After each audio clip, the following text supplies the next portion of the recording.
Thank you very much. What a great group this is. You have to see outside. It's going wild outside with a lot of love for all of us, I guess.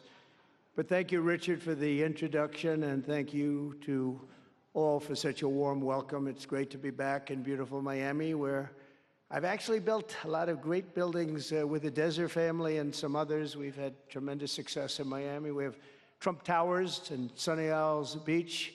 It's 4 beautiful buildings right on the ocean. The Trump Grande, put the little E in the end for a little, class it up a little bit. Trump Grande and the 700-acre Doral. It's a tremendous country club, and it's actually the most successful country club in the U.S., where I was just given approval to build 1,500 units, and I couldn't care less about building units. When you're president, who the hell wants to build units? I've been building units all my life. I don't want to build units, but they gave us permission to do it. But today is a tremendous honor. Become the first American president to address the Future Investment Initiative Institute. That's the first one. That's very, it's always nice. And I want to thank Mayor of Miami, Francis Suarez, for being here. Thank you very much, Francis, wherever you may be. Hi, Francis. And thank you for the endorsement when I ran. I was very appreciative. Along with the Mayor of Miami Beach, Stephen Miner. Stephen, thank you very much. Thank you. Thank you. Thank you, Stephen. Thank you very much. And numerous American business leaders, some of the biggest business leaders actually anywhere in the world, and many distinguished guests from the Middle East, and in particular the Kingdom of Saudi Arabia, a special place with special leaders.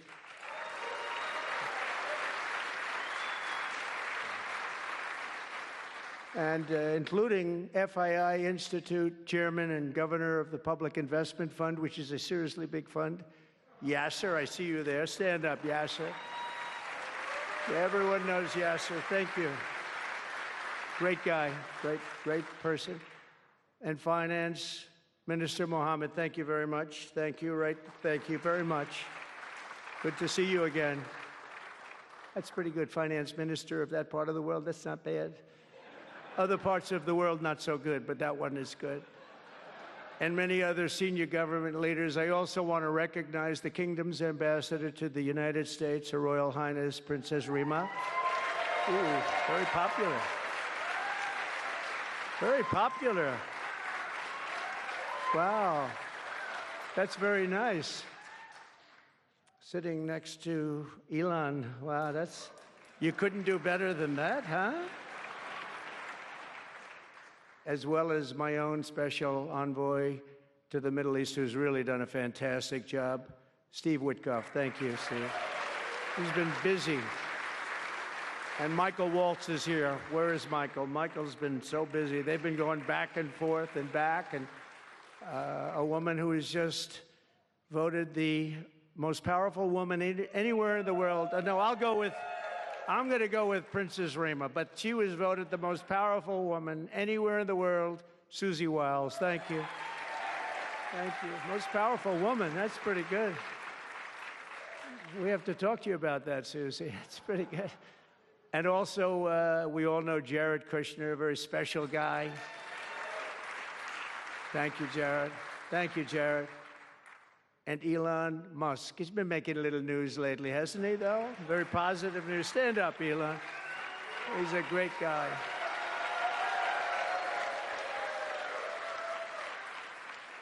We did a little show last night. I heard they got very good ratings, too, by the way. We did. Hannity. Sean Hannity was fantastic, a fantastic man, a fantastic guy, and he did a show, and it was great being on the show with you last night. I come today with a simple message for business leaders from all across the nation and all around the world. If you want to build the future, push boundaries, unleash breakthroughs, transform industries, and make a fortune, because you want to make a fortune. Most of you have already made a fortune. I don't want to say that. There's no better place on earth than the current and future United States of America under a certain president named Donald J. Trump. I think that you're going to do very well. They're saying that November 5th, Election Day, 2024 will go down as one of the most important days in the history of our country. They said in 129 years, the most consequential election. I don't know if they're right about that or not, but it sounds good. I wanted to see if I could get a couple of more years tacked on, but I figured the fight wasn't really worth it. 129 is a lot. And as of January 20th, 2025, the dark days of high taxes, crushing regulations, rampant inflation, flagrant corruption, government weaponization, oh, I know about weaponization, and total incompetence will be gone forever. They'll be gone forever. Because the United States is back and open for business, and the golden age of America has officially begun. You see it happening. Since my election, America's economic engines have come roaring back to life in just a very short period of time. Think of it, from November 5th, the progress that's been made has been amazing. The NASDAQ is up nearly 10% in just a few months, and that's a lot. The Dow Jones Industrial Average is up 2,200 points, and Bitcoin has set multiple all-time record highs because everyone knows that I'm committed to making America the crypto capital. We want to stay at the forefront of everything, and one of them is crypto, and Miami seems to be the center of the action, come to think of it, and maybe it'll stay there. Business optimism skyrocketed 42 points. Think of that in a single month, the most in history by far. That's the biggest increase in history by not even close. The ISM index of manufacturing activity surged into positive territory for the first time in many years. Amazing. And it was just announced, this is an interesting one, I didn't realize it was that bad for so long, but it was just announced by one of the nation's most historically accurate and respected pollsters, Rasmussen, that the number of Americans who believe our country is on the right track now exceeds those who think it's heading in the wrong direction for the first time in 20 years. Can you believe that? 20 years. And this is really a seismic 27-point swing from just before the election. Nobody's ever seen anything like that one, yes, sir. I want to tell you, that's a big one. The best and most successful business leaders on earth are now racing to invest in the United States. Since November, DMAC has announced plans to invest $40 billion in the U.S., creating at least 10,000 jobs. SoftBank has announced investments of between $100 and $200 billion, creating at least 100,000 American jobs. Oracle and OpenAI and SoftBank are now collectively committing $500 billion to keep the United States on the cutting edge of artificial intelligence, and so many more. I mean, so many companies that want to come to the White House and have a little news conference all the time. I said, why don't you just announce it? But they want to come, and I'll do that. I don't mind doing that. I say anytime they want to go 10 billion or more, I'm there. 10 billion or more. But on his recent visit to the White House, the Prime Minister of Japan announced he anticipates Japanese investment in the United States of well over $1 trillion, and we're working on an Alaska pipeline already, which is the closest point to Asia. And as you know, the ANWR, which we've started, Ronald Reagan couldn't get it approved. Nobody could get it approved for so many years. Couldn't get it approved. I got it approved. Actually, I got it approved twice. I got it approved, and Biden ended it. That was a shocker, but we just got it approved again. And we're going to be, it's probably the largest deposit maybe anywhere in the world, just by itself. It's, they say, of similar size to Saudi Arabia, so we hope that's correct. But all of this is only happening because of the world-changing results of the 2024 election. We won the House. We won the Senate, the White House, and the Electoral College, and the popular vote in a landslide. We also won all 7 swing states, and all 50 states shifted in the Republican direction for the first time ever. So every state, every single state of the 50 states shifted Republican. It's never happened before. Either way, it's never happened. And 85% of counties voted for Trump. Think of that. So you have 2,600 counties versus 525. 2,600. Think of that. That's why When you look at the election map after it was all done, the certified map, the whole thing was red. 2,600 versus 500. It's a big difference. Nobody's seen anything like it, actually. So as a result of this very historic victory, investors from all over the planet once again have confidence in America's future and respect for America's leaders. And it's about time we get a little respect. The last administration was the worst and most incompetent in the history of our country, but we are moving quickly to fix every single disaster Joe Biden created and make America stronger and more prosperous than ever before.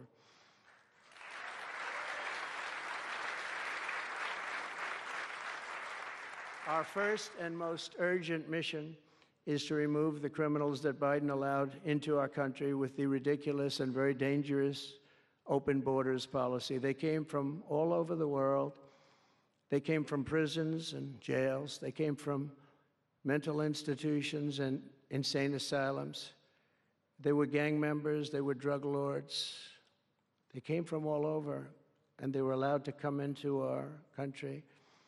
And we're getting them out in record levels, just like they came in record levels. I want to thank Tom Homan and Christie, who was she's doing a fantastic job, governor of South Dakota, and Tom Homan, you know, and they are doing a fantastic job, and the results are incredible. And every country is taking them back.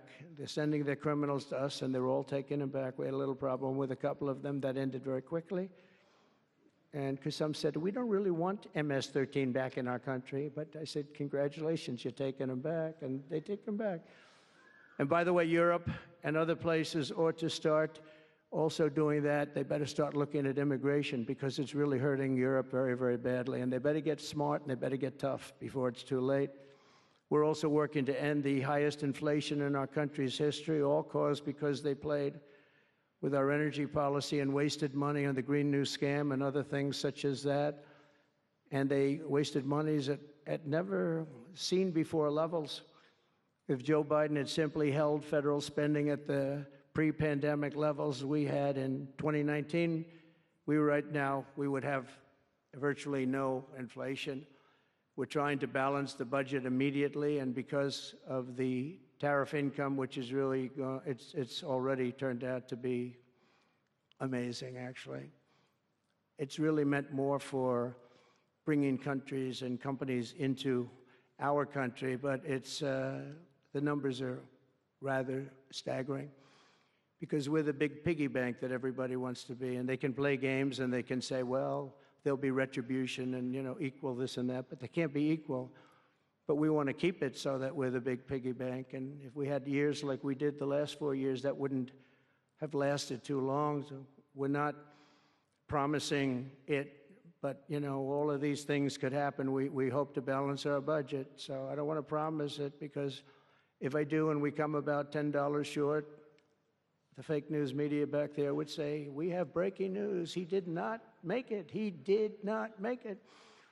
But we'll get it done very soon. It might not be this year, but it could be this year. Actually, we have a chance at getting it even this year, which people would be shocked at, because they were talking about 10 years, 15 years, 20 years from now. When I took office last month, we inherited the consequences of inflation.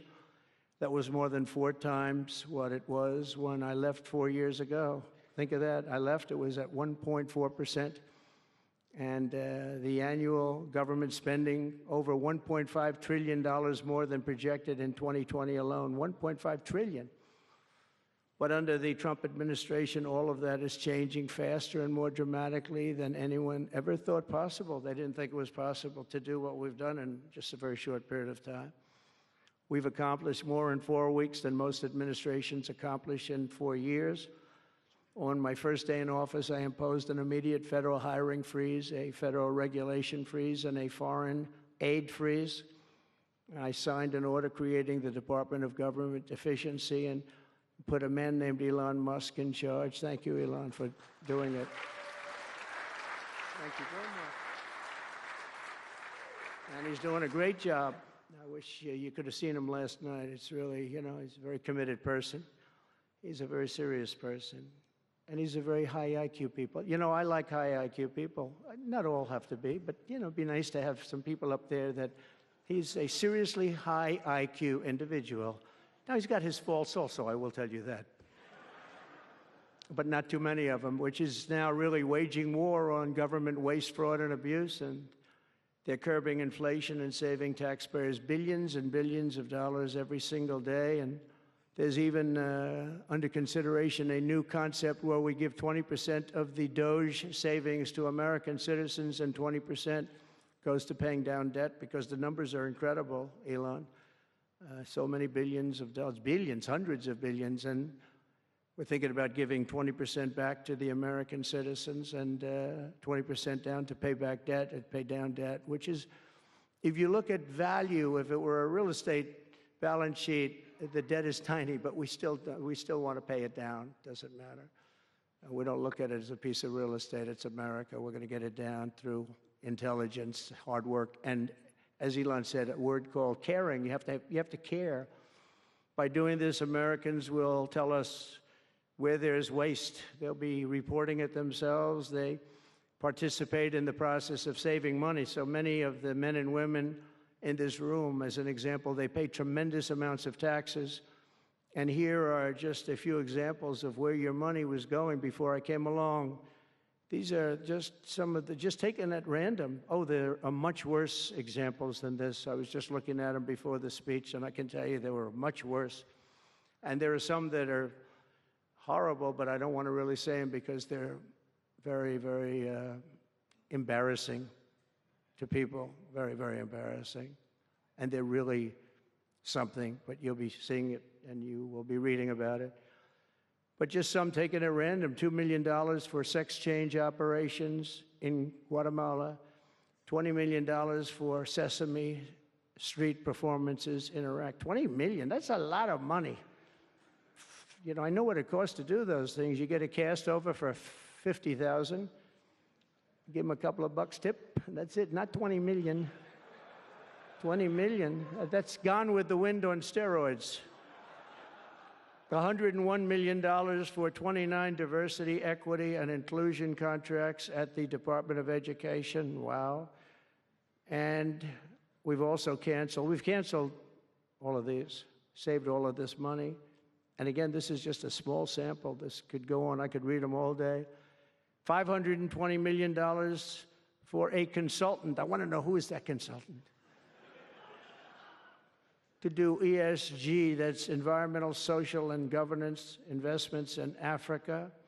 $25 million to promote biodiversity, conservation, and illicit livelihoods by developing socially responsible behavior in Colombia. $40 million to improve the social and economic inclusion of sedentary migrants. Nobody knows what that even means. None of this stuff, everyone's trying to figure out, what the hell does it all mean? $42 million for social and behavior changes in Uganda. 40 million's a lot of newspaper ads in Uganda. $70 million for research of evidence-based solutions for development challenges. $10 million for Mozambique medical male circumcision. What does that mean? $2.3 million for strengthening independent voices in Cambodia. $14 million for improving public procurement in Serbia. $486 million to the Consortium for Elections and Political Process Strengthening, including $22 million for inclusive, participatory political process in Moldova, and $21 million for voter turnout in India. What do we need to spend $21 million for voter turnout in India? Wow, $21 million. I guess they were trying to get somebody else elected. Well, we ought to tell the Indian government, because when we hear that Russia spent about $2 in our country, it was a big deal, right? They took some internet ads for $2,000. This is a total breakthrough. $21 million for India elections. $29 million to strengthen the political landscape in Bangladesh. $20 million for fiscal federalism, and $19 million in addition to the $21 million for biodiversity conversion in Nepal, $1.5 million for voter confidence in Liberia. We need voter confidence, too, when you read this list. $14 million for social cohesion in Mali, $2.5 million for inclusive democracies in South Africa, $47 million for improving learning outcomes in Asia. Asia's doing very well. We don't need to give them money. And in another program, $50 million plus another $50 million for condoms for Hamas. Do you know about that? $100 million for condoms. Condoms. Does everybody know what a condom is? For Hamas, $100 million. And these are just some. I could read this list all day long. I just don't want to bore you. But these are just some, and not nearly as bad as others. And some are just, I just don't want to say them because they're too incendiary. We're also finding tremendous abuse, waste, and fraud in Social Security. Social Security is, what's happening there is going to be one of the great potential scandals in history. On the program, there are over 4.7 million Social Security numbers from people from 100 years old to 109. Think of that. Now, over 100, there aren't a lot of people that make it. Hopefully, most of the people in this room will make it, but historically, you don't have thousands and thousands of people.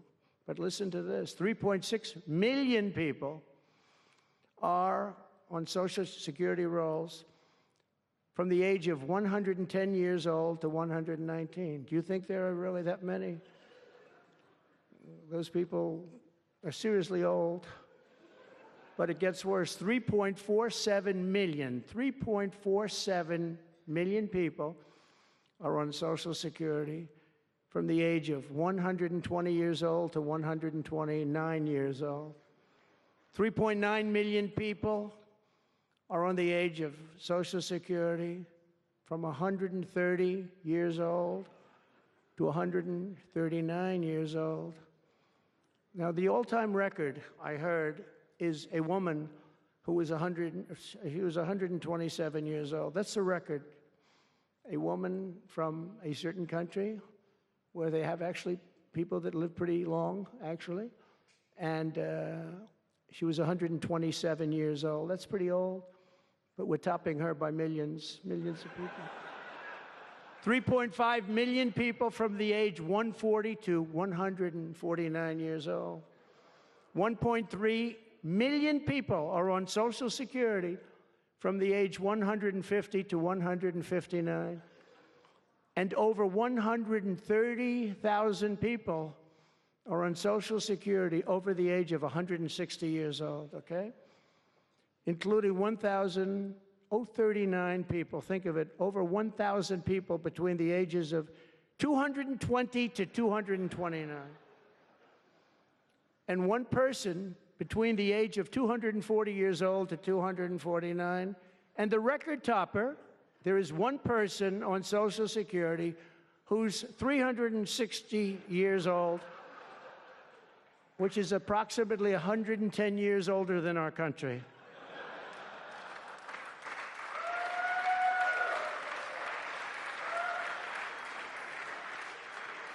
So what we're trying to find out, and what we will find out, is are people being paid from all of these, you know, somebody pocketing 10,000 here, 10,000 there, what's going on? So we'll find that out pretty easily because we have a lot of computer geniuses. I said to Elon, who are these people that are doing this, the Doge people?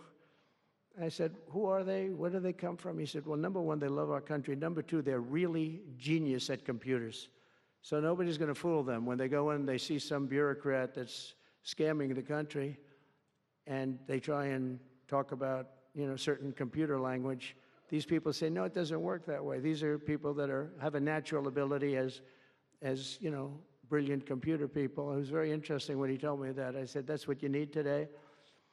But all of these scams have now been terminated. In addition, over the past month, we have effectively eliminated the U.S. Agency for International Development, which was funding much of this lunacy. We virtually shut down the out-of-control CFPB, escorting radical left bureaucrats out of the building and locking the doors behind them. What they were doing was so terrible. Where they were spending the money was so terrible. What we haven't looked at yet, but will be, is does the money come back to them? Because nobody can be stupid like that. And they're not stupid. They're smart, actually. And, you know, why are they doing that? Does money come back to them? So we'll figure that out pretty easily, I think, and quickly. But I've ended all of the so-called diversity, equity, and inclusion programs across the entire federal government and private sector, and notified every single government DEI officer that their jobs have been deleted. They're all deleted.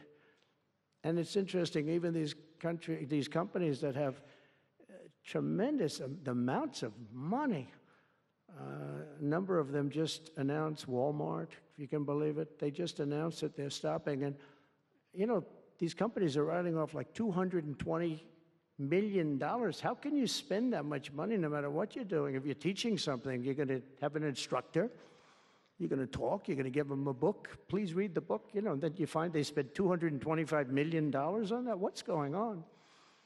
And we were going in the wrong way, and our military was really, although I tell you, you know, we defeated ISIS with our military in 3 weeks. General Raisin Kane he's some general, he's a real general, not a television general. And 3 weeks, ISIS, and I asked him, and I saw some of his people that were so great, the soldiers. We have the greatest military in the world, but we don't have the greatest top leadership. That's why Afghanistan was such a horrible situation and so embarrassing and so many other things. But when we want to, with proper leadership, there's nobody even close to us. We have the best equipment in the world. We make the best equipment in the world. But we have the best military. But, you know, we never fight to win. We fight to just keep it going forever. And when we fight to win, there's nobody that can even come close to us. But I was talking to General Dan Kane, we call him Raisin Kane, and I was told it would take about 4 years to defeat ISIS, and he did it in 3 weeks. I said to him, "What do you think, General? How long will it take?" "Sir, I think we should do it in less than 4 weeks. You're going to have time left over." And he did that. And we were told by the television generals it would take 4 years, so we did it. That's when I went to Iraq. I flew to Iraq, and late at night, the dark of night, all the windows closed, all the lights off in the plane, in Air Force One. And we flew in, and it was pretty amazing. I'll tell you, we were landing, and there were no lights in the plane. "Sir, we have to turn off all lights." I said, "You mean we spend $9 trillion and we have to fly in an Air Force One with the lights off?" And I went up to the pilot, said hello. And by the way, these guys are like central casting. These are the best-looking human beings. Everybody is like perfect. The most handsome people, the best-looking people you've ever seen with the flat tops and the whole thing. And I was a little concerned because the lights are off, and everything's off, and even the lights in where he was were down, very dim, very, very dim, with all of the lights on the fancy dashboards of the plane, of Air Force One. We're getting a new Air Force One if they can ever finish the damn thing. We're getting 2 of them, actually. But we may have to go a different route because it's taken them a long time. We're going to get military that's going to start building. We're going to get people to start building properly again in our country because they don't build properly. This was Boeing. But we're up there, and I'm looking at these people. And again, I say they look like Tom Cruise, but better. Stronger, tougher. And I like Tom Cruise, but these are better. And they said, "Are we okay, Captain?" "Yes, sir, we're fine." But I'm looking out, I don't see any lights, and we're landing. And I'm used to that. I like to sit with the pilots a lot and respect the pilots greatly. And we're up there, and we have the computer. I call it the computer voice, where it goes 1,900, 800. It's feet. Your feet above ground. So that means you're very low. And I'm looking out, and my eyes are pretty good, and I don't see any lights. And the computer goes out. Sounds like an intelligent individual. It goes 1,000. We're 1,000 feet up. It's a 10-story building. There's a big plane. And then it goes 900, 800, 700. I say, "Captain, Captain, we don't see any lights. Is everything?" "Yes, sir, everything's fine, sir. We'll be landing in 3 minutes." And then it goes like 600, 500. Captain, are we okay? And then he goes 400, 300, 200, and I'm saying, man, there's nothing out there. And then he goes, boom, perfect landing right on this thing. There are no lights on the runway. There's no, I don't know how the hell they do it, but I'm sure as hell glad we had somebody that knows how to fly. But they didn't want to have any lights because they didn't want the enemy. After spending, you know, years and trillions of dollars, we have to land with Air Force One with no lights on the runway. But they were incredible people. And then I got out of the plane and I actually asked my people, you know, I said, excuse me, I was very brave sitting in that cockpit. Am I allowed to give myself the Congressional Medal of Honor? And they said, I don't think so, sir. I said, well, I felt I was extremely brave. But now here's the problem with saying a story like that when you kid. The press will say, President Donald Trump wanted to give himself the Congressional Medal of Honor. Headlines, you know, headlines all over, the fake news. We call it the fake news, but we're all wise to them. But it was something, and then I went down, and it was the same thing. I'm standing on the top, and I look down, and there's these handsome people. Everybody's like from a movie set. Good-looking guys. I get down the stairs, and what's your name? My name is Kane, sir. What's your first name? They call me Raisin. I say, wait a minute, your name is Raisin Kane? I love you. I've been looking for you for 5 years. You are the great. This is what I want. And there was a general next to him. There was a colonel. There was a drill sergeant, a master sergeant. They were all like people. I could make a movie right now. I'd have the best-looking people ever. And they were great. And then I went in and, sir, would you like to rest before the bed? No, I don't want to rest. I don't want to rest. I've been resting on the plane, other than the last few moments, which were quite harrowing. And I said, I don't want to rest. He was thinking about Biden in advance, you know. Biden would have gone there. He would have rested for days. And then they wouldn't have had a meeting. He'd just go home. No, I said, I don't want to rest. I don't want to rest at all. I want to go. So we went into this, like, bunker, and we had a lot of very good, talented people. And that's when I asked him. I said, you know, I'm hearing it's going to take a long time. No, that's not right, sir. It's not going to take a long time. We'll have it done in 4 weeks. I said, how can you say 4 weeks when in Washington they said 4 years? He said, 4 weeks, sir. We'll hit them left. We'll hit them right. We'll hit them up the center. We'll hit them underground and overground. We'll knock the hell out of them, sir. And I said, why is it that they said so long? He said, because they wouldn't let us fight.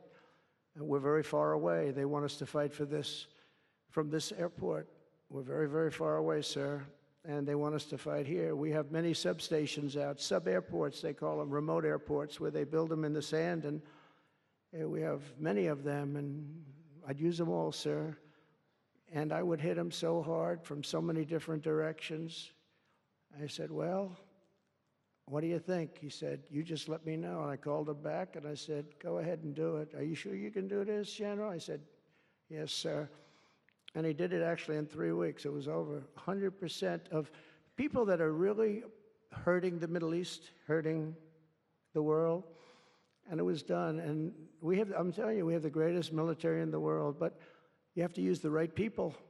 But there's nothing like what they were able to do in that case and in other cases wherever I gave them something.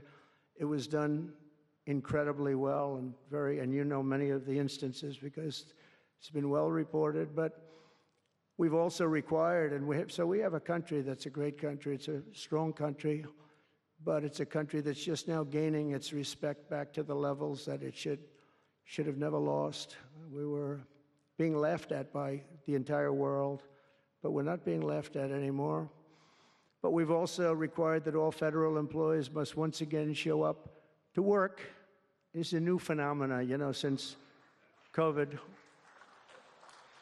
Show up to work in person like the rest of us. So, I mean, it doesn't work when you don't show up. And I see companies now are all going back to it. They're all going back. It's great.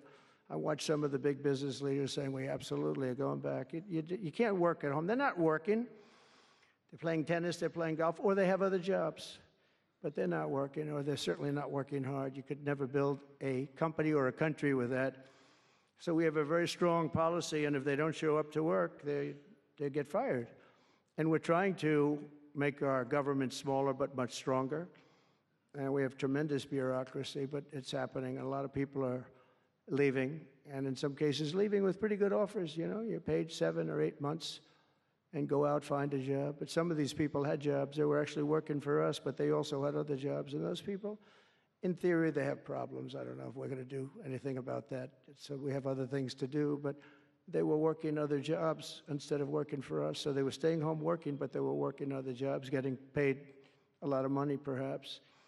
We offered deferred resignation buyouts to all federal workers, resulting in more than 75,000 bureaucrats voluntarily surrendering their taxpayer-funded jobs. A lot of them are leaving because they don't want to be caught having the second job. Some are leaving because they didn't want to be in government any longer. And some are leaving because they didn't want to show up to work. They wanted to work outside of an office. And that's never going to work for anybody, including companies. Companies ought to get smart. You watch these companies where they do that. They start going bad. Nobody knows what's wrong with this company. Well, try getting the people back into the office where they can be cohesive and together. In less than a single month, the Department of Government Efficiency has already saved over this is just a short period of time, $55 billion. And we're just getting started. That's nothing compared to the numbers that you're talking about, right? We're ending trillions of dollars in waste, and it'll mean much lower inflation, lower interest rates, lower payments on mortgages, credit cards, car loans, and much higher stock markets. I think the stock market's going to be great. In other words, we will rapidly grow our economy by dramatically shrinking the federal government, and we have to do it. I'm also taking fast action to end the radical left's nation-wrecking crusade against oil and natural gas. Over the past 4 years, the Biden administration cut the number of new oil leases and gas leases by 95%. They slowed new pipeline. I mean, look at Dakota Access, they wanted that one knocked out. The Keystone Pipeline, they wanted that one knocked out. They ended the Keystone. We got the Dakota Access done, but it wasn't easy after they tried to stop it. They slowed new oil and gas pipeline construction to virtually a halt. They shut down 38% of active oil and gas rigs in the United States, but they love the wind turbines. They go round and round and round, and if the wind doesn't blow, they got problems. They kill all the birds. They ruin the sight lines. They ruin the plains and the beautiful areas of our country, including the oceans, the lakes. They closed more than 50 power plants, all causing energy prices to skyrocket. You saw that happen. That's what caused inflation. Pretty easy. These policies were so destructive that despite draining nearly 40% of U.S. strategic petroleum reserve meant for emergencies, it was meant for emergencies. It wasn't meant for getting a price of gasoline down so that you can win an election. It didn't work for winning the election. Actually, there's so many people that are driving that it's a very small number. It just had a very small effect, but in the meantime, it takes it down. We'll fill it up fast, but it's at the lowest level. When we made the transition, it was at the lowest level in history, ever recorded. It's the lowest level. Nobody's ever seen it that way. They put it all out because they thought they could keep gasoline prices down a little bit, just go past the election, and after that, they didn't care. And it didn't work because they didn't get elected. I got elected. But the price of gasoline still rose over 35%, and in some cases, at some periods, it was 100% and 125% during certain periods of time. Under the Trump administration, we have implemented a very different plan. You probably heard of it. It's called Drill, Baby, Drill. And we're doing it. The world runs on low-cost energy, and energy-producing nations like us have nothing to apologize for. We have more energy than any other nation in the world, and we're going to use it. And we're going to use it on AI plants. I was telling some of the people that came in that, they're very interested. Everybody's talking about AI. I hope you're right. I don't know. Who knows? But Elon, are they right? Are they right in going all? They are all in for AI. But the problem is, to do it, just in our country, you need twice the electricity just to open up and be the top of AI. You need twice the electricity that we have right now in the entire country. If you take all of the electricity, you need more than twice. You need double what we have right now just to fuel this new industry that's growing. I was amazed when I heard that number. And they all said, how can we do this? Because, you know, in China and various other places, you can probably get it with the shake of a hand. But in our country, you can't. But now you can, because I'm declaring a national emergency in order to get fast approvals. And we're going to have, if you build a plant, you're able to build an electric generating facility right next to your plant. So you'll be making your own. You won't have to count on utilities. You won't have to count on an old grid that could fail, could get hit by something, bad things or good things. But you're not going to have to worry about grids. You'll build your plant, and you'll build essentially you'll become a utility in a way. You'll build your own electricity. If you want to build extra and put it out and get paid for that, you're going to be able to do that. You could put it back into the grid, but you're going to be able to build with your plant a generating facility. And we're going to get you Lee Zeldin, head of the environmental group, various groups, and we've got them unified now, but we're going to get you very fast approvals, and they'll be approved so fast your head will spin.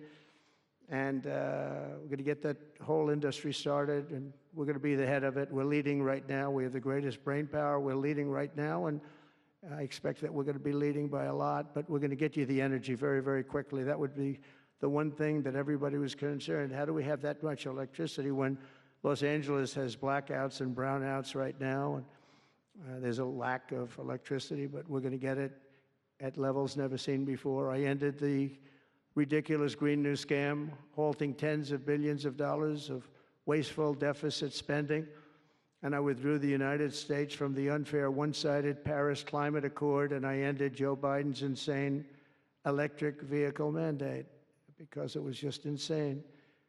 I repealed the last, and by the way, if you want to buy an electric car, it's great. If you want to buy a gasoline-driven car or a hybrid, it's great.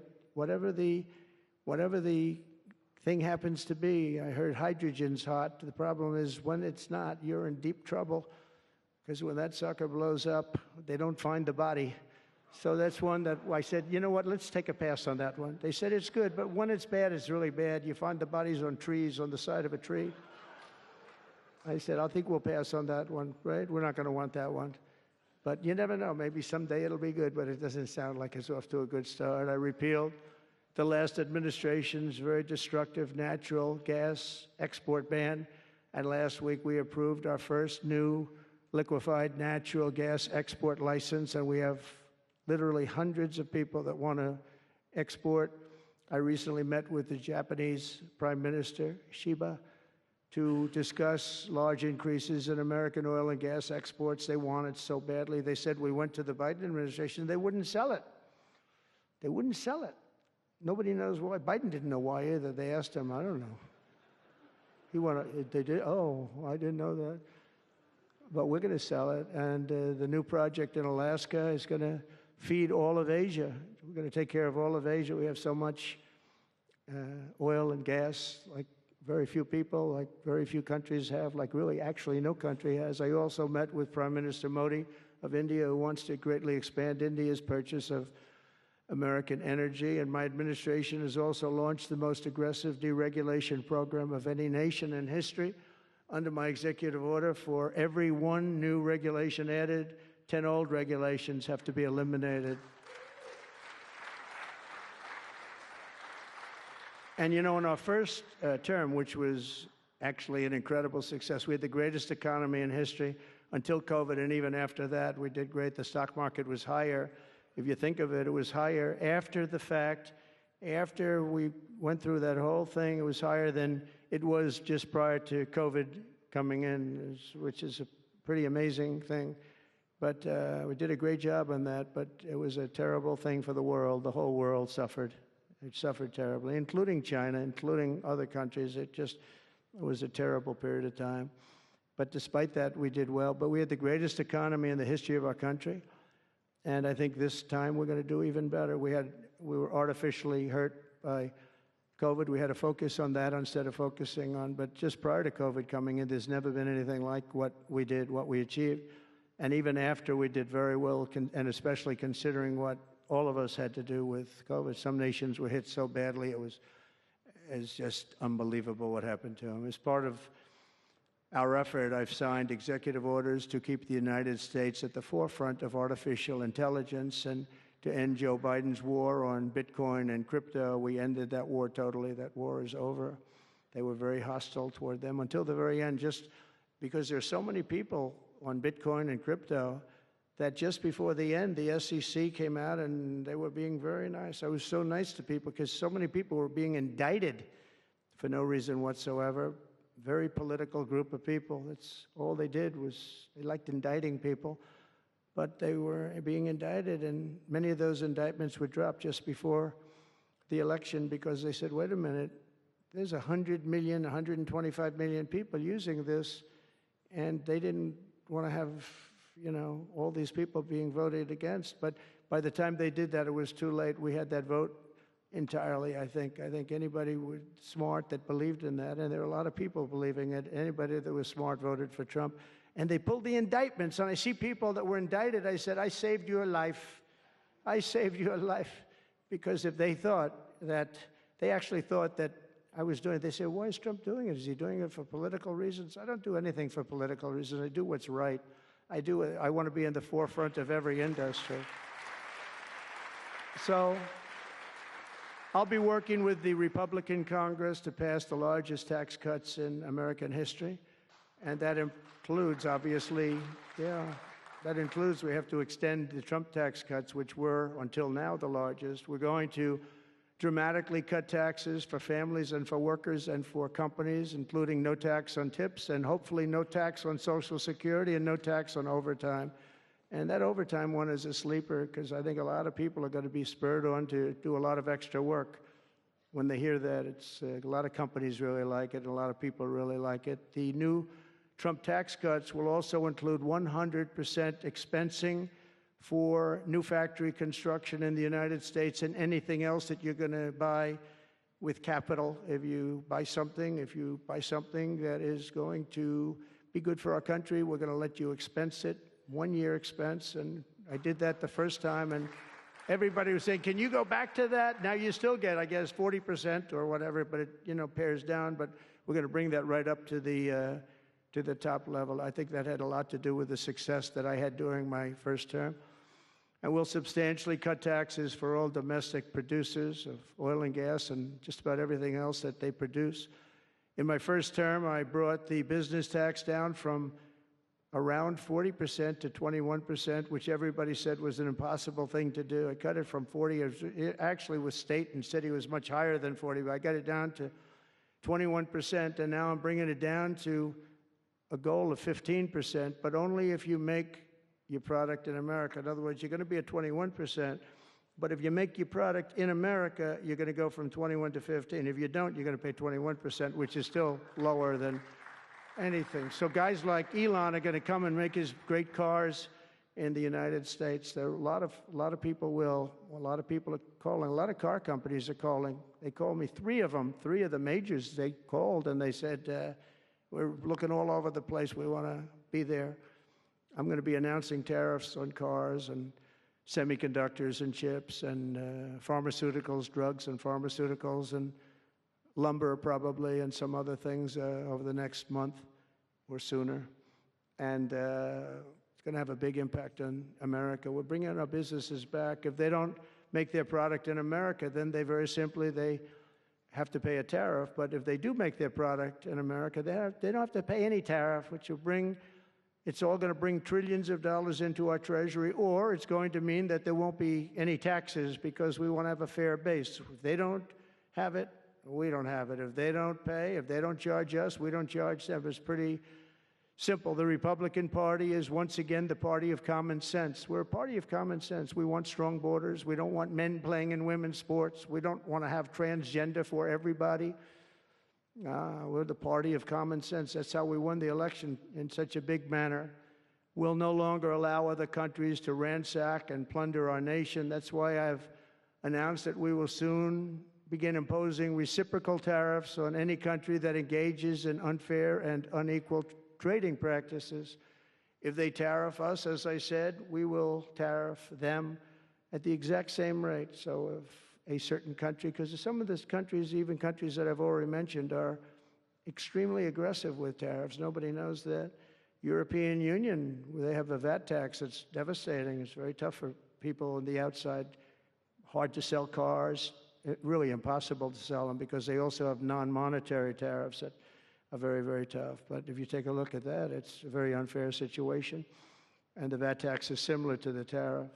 Around the world, I'm moving quickly to end wars, settle conflicts, and restore the planet to peace. I want peace, and I don't want to see everybody being killed. And you take a look at the death in the Middle East and the death that's taking place between Russia and Ukraine. It's been going on, and we're going to end it. There's no profit for anyone in having World War III, and you're not so far away from it. I'll tell you right now, you're not so far away. If we would have had this administration for another year, you would have been in World War III, and now it's not going to happen. In the Middle East, I've restored my policy of maximum pressure on Iran, designed to bring peace. And we've designated the Houthis a terrorist organization. They're, destroying shipping lanes all over the place. They're making it very hard for people to get their product delivered. They're making it very difficult, but we'll take care of that situation. And we've secured a ceasefire in Gaza, and we're bringing in the hostages, and we're bringing them home to their families. Some of them are in pretty bad shape, I have to tell you. To end the horrible war in Ukraine, I've spoken with President Putin and President Zelensky, and our teams began negotiations this week in Saudi Arabia. I want to thank Saudi Arabia for that. That was so great. Yeah. And I want to thank, in particular, I mean, we have so many of the people, Yasser, Mohammed, all of the people, but in particular, we have to thank Crown Prince Mohammed bin Salman for hosting these historic talks. And talks that went very, very well. Steve was there, Steve Witkoff was there, and Michael was there, Michael Waltz and others, and they really went well. It's a big step. We got to get that war over with. You have to see the people that are dying. I look at the pictures, the satellite pictures of the field. It's a level field, and it looks like a modern-day version of Gettysburg, and you know what that means. It is just carnage. It's horrible. And, it's not American soldiers. It's not even soldiers from the Middle East in the case of Ukraine, Russia, but it's people, it's young people from Russia and Ukraine mostly that are just being decimated. It's flat fields. And a bullet goes, and a bullet only stops when it hits somebody. And the level of people being killed in that battle, soldiers, young soldiers, in some cases old soldiers, because they're running out of people. They're running out of soldiers, one case. But think of it, a modestly successful comedian. President Zelensky talked the United States of America into spending $350 billion to go into a war that basically couldn't be won, that never had to start and never would have started if I was president, not even a chance. And it didn't start for 4 years, never would have started. But a war that he, without the U.S. and Trump, will never be able to settle. They'll never settle that war without our involvement. That's why they did such a great job this weekend. That's why Saudi Arabia did such a great job this weekend in hosting. The United States has spent $200 billion more than Europe, and Europe's money is guaranteed. They get their money back. It's a form of a loan. Nobody knows that. I know that. I said, why isn't somebody saying, we do it the same way? And we spent much more money. We have to equalize. But while the United States gets nothing back, so they get their money back. It's a loan. We just give our money. And we had a deal based on rare earth and things, but they broke that deal. But they broke it 2 days ago. We had a deal because I said, we're spending $350 billion, and Europe gets their money back in the form of a loan, and we don't. We're just giving the money hand over fist. That's the Biden administration for you. But they're no longer dealing with the same United States as they were dealing with a few months ago. Why didn't crooked Joe Biden demand equalization, and that this war is far more important to Europe than it is to us, and that there's a very big, beautiful ocean, a separation? This is, we're helping Europe. We're trying to help Europe. On top of this, Zelensky admits that half of the money that we sent them is missing. They don't know where the money is. He said, well, we don't know where half of it is. That's great, wonderful.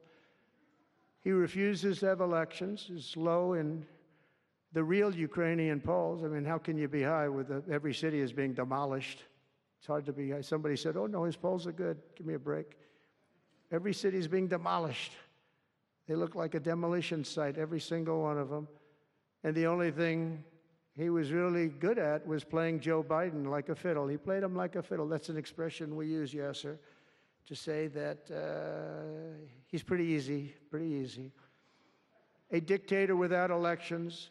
Zelensky better move fast or he's not going to have a country left. Got to move fast because that war is going in the wrong direction. In the meantime, we're successfully negotiating an end to the war with Russia, something I'll admit that only Trump is going to be able to do in the Trump administration. We're going to be able to do it. I think Putin even admitted that. Biden never tried. Europe has failed to bring peace, and Zelensky probably wants to, maybe he wants to keep the gravy train going. I don't know what's the problem, but he hasn't been able. He's very upset that he wasn't invited. He could have come if he wanted to, but that he wasn't invited to Saudi Arabia. But he's been working for 3 years. There's never been even meetings or phone calls to stop this war. It's a horrible thing. I figure Russia's lost 900,000 soldiers. I think that Ukraine's lost probably 700,000. And it's a terrible thing. You'll see bodies and body parts all over the field, all over. We see them very accurately through satellites. I love Ukraine, but Zelensky has done a terrible job. His country is shattered, and millions of people have unnecessarily died.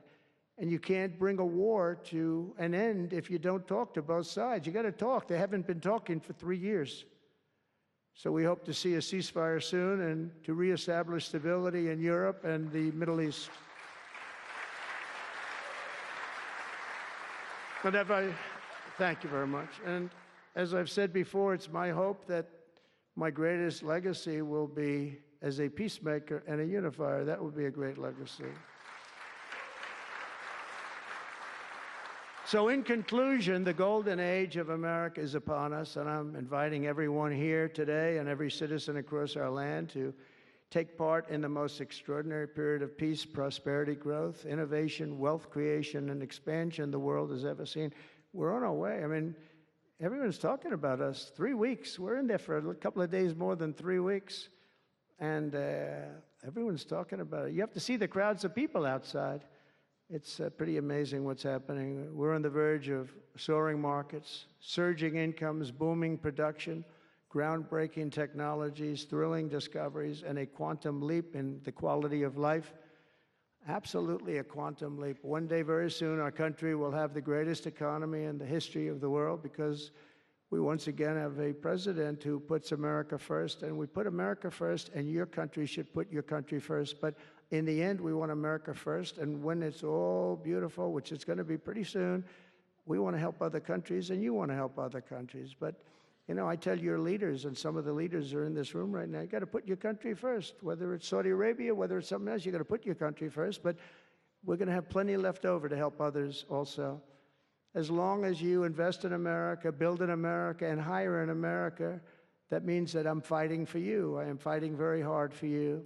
Together, we're going to make the United States of America bigger, better, bolder, richer, and greater than ever before. It's going to be stronger than ever before. We're going to be a peacemaker and a peacekeeper. We're going to stop people from these stupid, never-ending wars. We're not going to partake in them ourselves, but we'll be stronger and more powerful than anybody by far. And if it ever came to war, there is nobody that will be able to come close to us. But we don't think that's going to ever happen. So I want to thank you all very much. It's a great honor to be here. And I think somebody said they're going to ask questions. And I didn't say, gee, what are the questions like Biden does? I say, just ask. It doesn't matter. You ask a question and I give an answer. So I think, Richard, you're going to come up and you're going to give me some questions. Thank you very much. Thanks for watching. Like and subscribe to the WSBT 22 YouTube channel.